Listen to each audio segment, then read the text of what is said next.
Friends, Vaish recipes ఛానల్కి స్వాగతం. ఈరోజు కూల్గా లెమన్ జ్యూస్ ఎలా తయారు చేసుకోవాలో చూద్దాం. వేసవికాలం వచ్చేసింది. ఎండలు బాగా పెరిగిపోయాయి. ఎండలో బయటికి వెళ్ళి వచ్చాక చల్లగా ఏదైనా త్రాగాలని అనిపిస్తుంది. అలాంటి సమయంలో కూల్ డ్రింక్స్ జోలికి వెళ్లకుండా ఇప్పుడు చెప్పే లెమన్ డ్రింక్ త్రాగితే వేసవి తాపం తగ్గడమే కాకుండా ఆరోగ్యానికి కూడా చాలా మంచిది. ఇప్పుడు లెమన్ డ్రింక్ ఎలా తయారు చేసుకోవాలో అవసరమైన ఇంగ్రీడియంట్స్ గురించి వివరంగా తెలుసుకుందాం. ఈ లెమన్ డ్రింక్ తయారు చేయడం కూడా చాలా సులువు.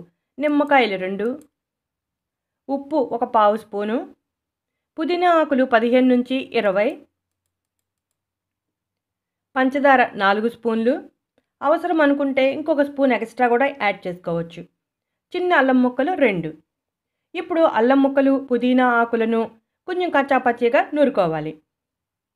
చూసారుగా ఫ్రెండ్స్, కచ్చాపచ్చిగా నూరేసుకున్నాం.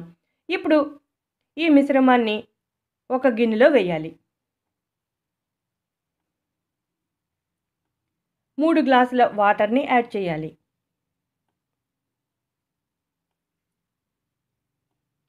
వాటర్ చల్లగా ఉంటే బాగుంటుంది. ఇక ఇప్పుడు 4 స్పూన్ల పంచదారని యాడ్ చేయాలి. అవసరం అనుకుంటే 1 స్పూన్ ఎక్స్ట్రా కూడా వేసుకోవచ్చు. పావు స్పూన్ ఉప్పు వేయాలి. 2 నిమ్మకాయల రసాన్ని పిండాలి. నిమ్మలో విటమిన్ సి ఉండటం వలన శరీరానికి తక్షణ శక్తినిచ్చి అలసట, నిస్సత్తువ నుండి దూరం చేస్తుంది. అలాగే శరీరంలోని వ్యర్థాలను బయటికి పంపేస్తుంది. ఇక నిమ్మరసం పిండుకున్నాం కదా, ఇప్పుడు పంచదార బాగా కరిగే వరకు బాగా కలుపుకోవాలి. పంచదార కరిగాక సర్వింగ్ గ్లాసుల్లో సర్వ్ చేసుకోవాలి. సర్వింగ్ గ్లాసులు తీసుకుని 2 నుంచి 3 ఐస్ క్యూబ్స్ వేసుకుని ఈ డ్రింక్ని పోయాలి. ఇప్పుడు గార్నిష్ చేసుకోవాలి. అంతే, లెమన్ డ్రింక్ తయారైపోయినట్టే. చల్లగా సర్వ్ చేసుకోవడమే.